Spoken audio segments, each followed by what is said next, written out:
Hello guys, I hope you like my videos. If you like my videos please like share and subscribe our channel. आज हम लोग B Com pass, B Com honours, business finance, जिसमें हम business mathematics हमने आपके साथ शुरू किया है, बिजनेस फाइनेंस, उसका आज पार्ट 5 आपके साथ लेकर आए हैं। कुछ और अच्छे से क्वेश्चन जो आप लोगों के एग्जाम में आए हुए हैं उनके साथ हम आपको और अच्छे तरीके से कंसेप्ट को क्लियर करने की कोशिश करेंगे।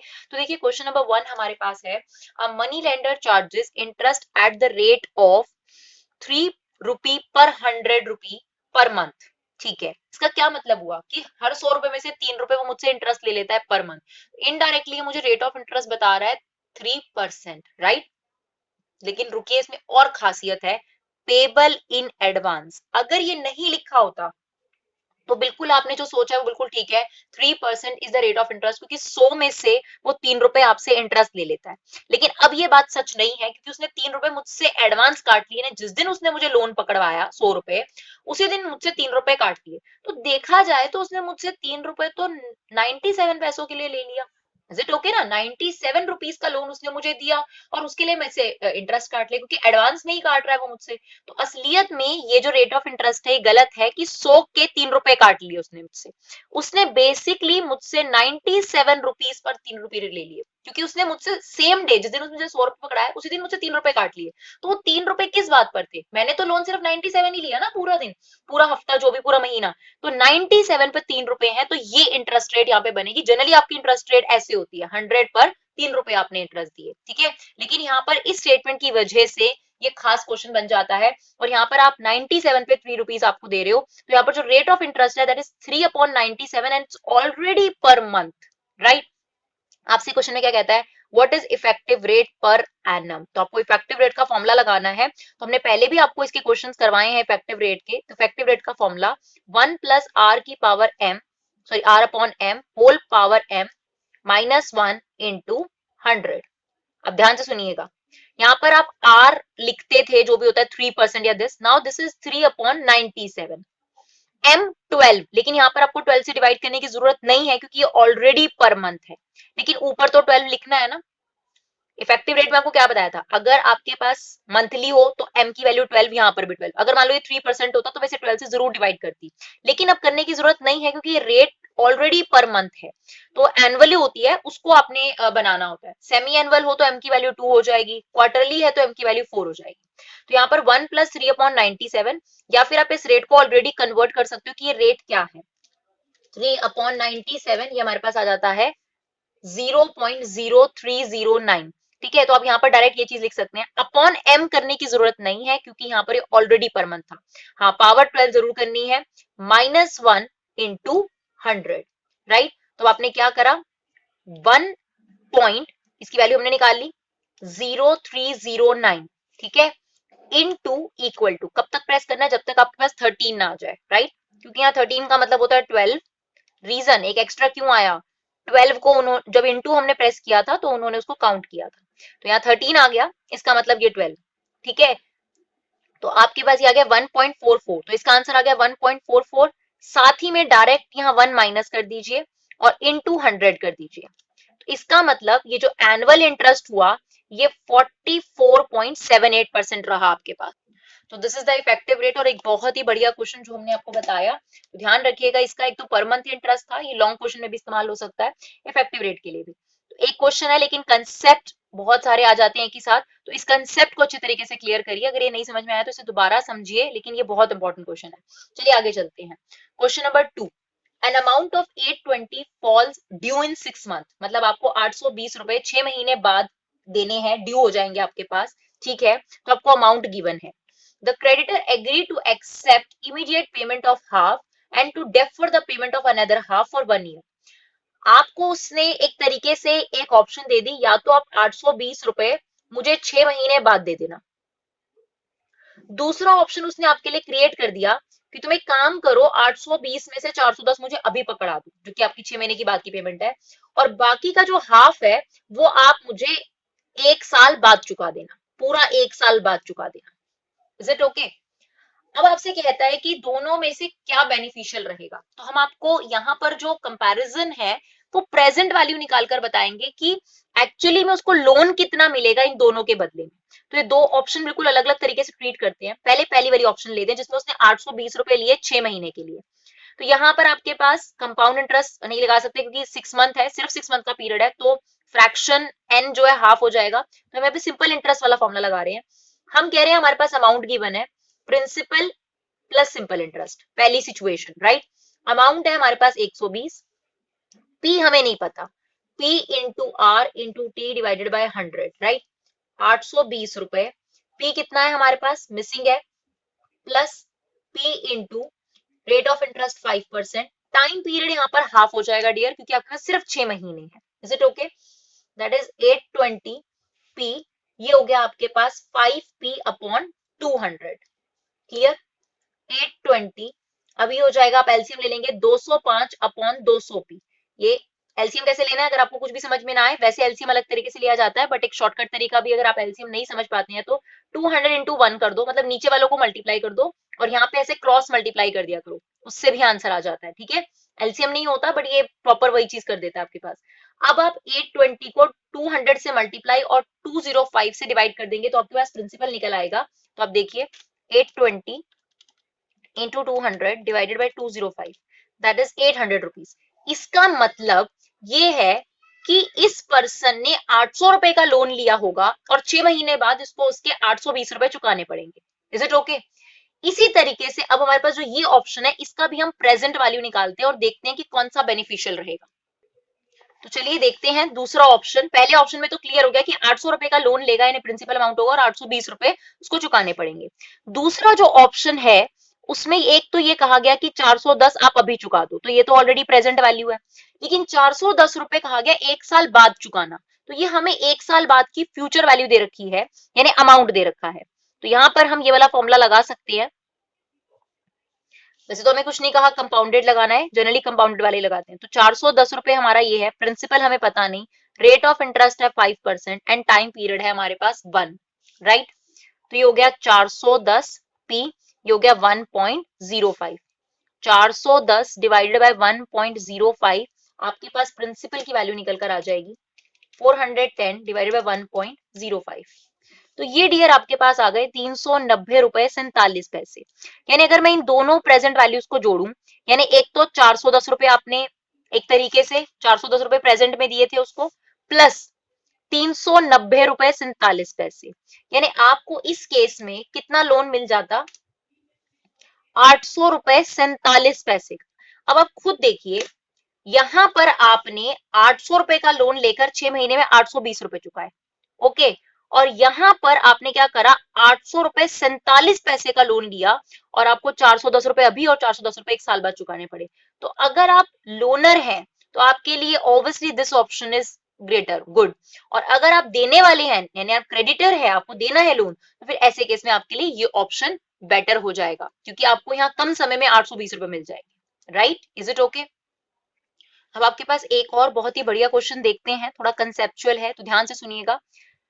इन return of a promise to pay 60,000 at the end of 10 year, तो आपसे कह रहा है आपने किसी को 10 साल बाद, पूरे 10 साल बाद 60,000 रुपए चुकाने का वादा किया उसके बदले में, तो ये फ्यूचर वैल्यू हो गई आपके पास। In return of promise to pay 60,000 at the end of 10 year, a person agree to pay, उसकी बजाय वो आपको ये कह रहा है कि आप एक काम करो, 12,000 मुझसे अभी ले लो 0 ईयर में, ठीक है। 7 साल बाद 25,000 रुपए पर विद इंटरेस्ट ले लेना, मतलब 25,000 रुपए पर आपको इंटरेस्ट लगाना पड़ेगा और बाकी की पेमेंट आप 12 साल बाद मुझसे फाइनल पेमेंट ले लेना, ठीक है।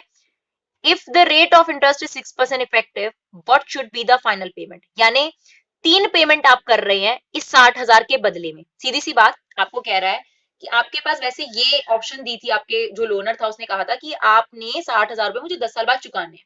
आपकी और उसकी बातचीत होती है, आप कहते हो सर मैं आपको 60,000 रुपए इकट्ठे नहीं चुका पाऊंगी 10 साल बाद, तो आप एक काम करो 12,000 तो मुझसे अभी ले लो, 25,000 रुपए मैं आपको 7 साल बाद विद इंटरेस्ट दे दूंगी, मतलब इसमें इंटरेस्ट जोड़ के, और बाकी की बची हुई मैं आपको फाइनल पेमेंट कर दूंगी।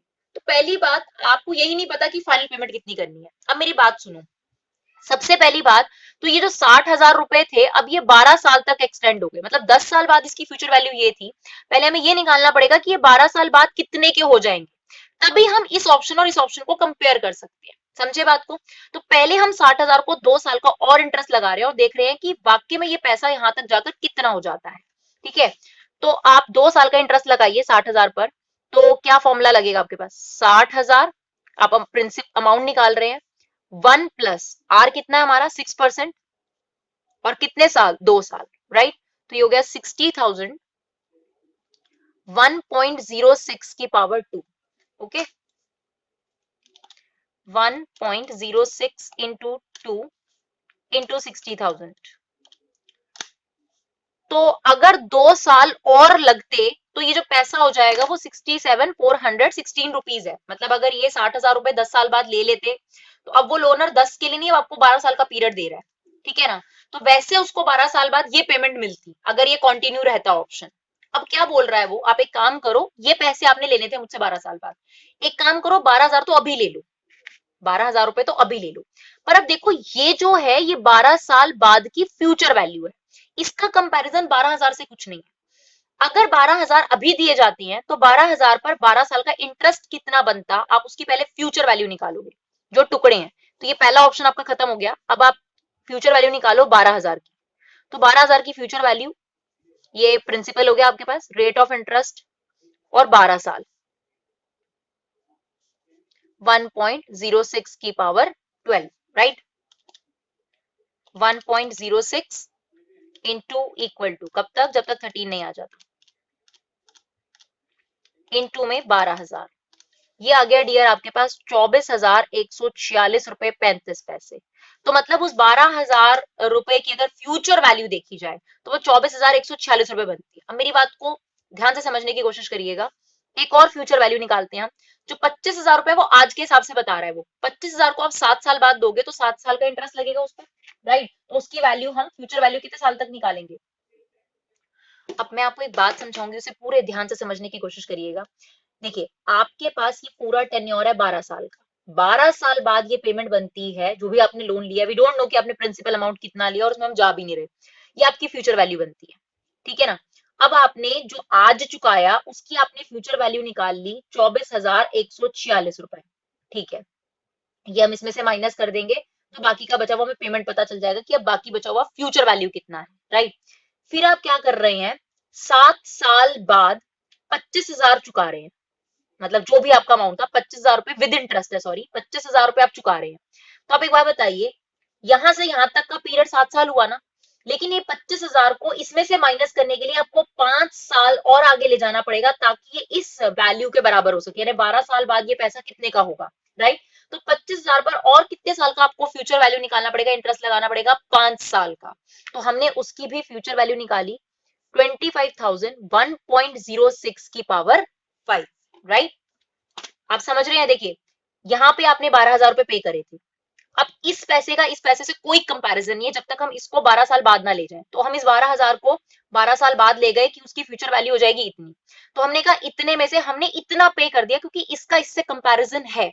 उसके बाद आपने 7 साल बाद 25,000 पे करे, लेकिन ये 7 साल और ये 12 साल बाद का पेमेंट है, तो इसको भी हमें इस तक ले जाना पड़ेगा ताकि हम इसमें से इसको सब्ट्रैक्ट करके फाइनल पेमेंट निकाल सके।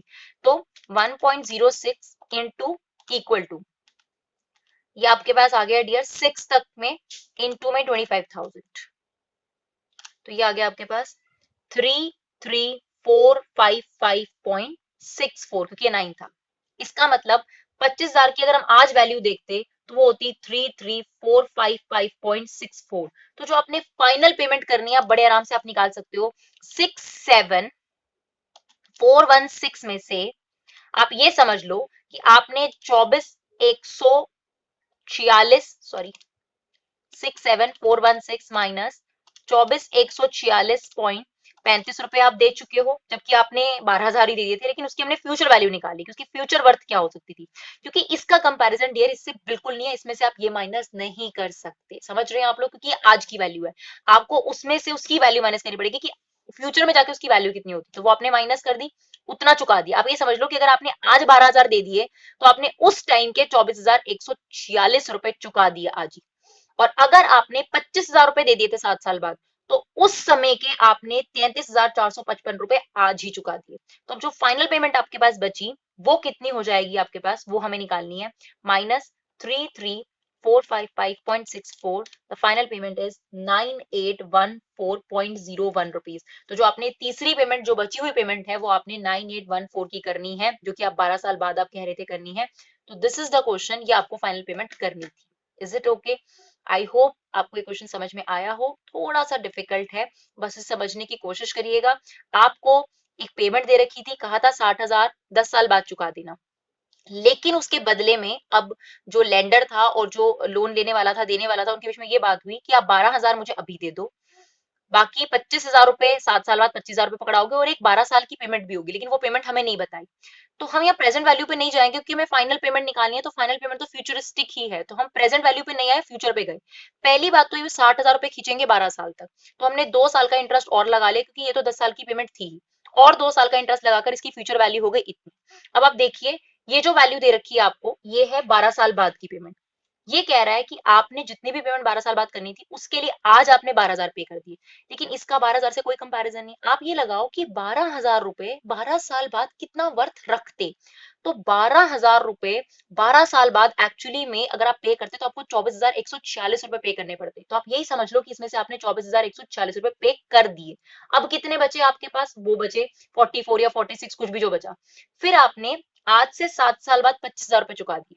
ठीक है, आपने चुका दिए 25,000 रुपए, लेकिन अगर ये 25,000 रुपए आपको 5 साल और खींचने पड़ते, तो कितनी वर्थ हो जाती इनकी? तो ये 33,455 रुपए के हो जाते। तो आप ये समझ लो कि एक तो आपने एक तरीके से 24,146 रुपए चुका दिए 12,000 आज चुकाकर, और 25,000 जो आपने 7 साल बाद चुकाए हिसाबन, वो आपने उस टाइम के इतने पैसे चुका दिए। तो आपकी जो फाइनल पेमेंट बची है, जो कि फ्यूचरिस्टिक ही थी, 9,814 रुपए एक पैसा आपके पास बचा है, जो आपको फाइनली जो है, आपके जो जिसने आपको लोन दिया है, उसको आपने फाइनली चुकाना है। आई होप आपको इन वीडियो से मदद मिली हो। प्लीज अगर आपको ये वीडियो बेनिफिशियल लगती है, तो प्लीज इसे ज्यादा से ज्यादा शेयर कीजिए। Thank you so much guys for your love and support. Keep supporting Vibha classes.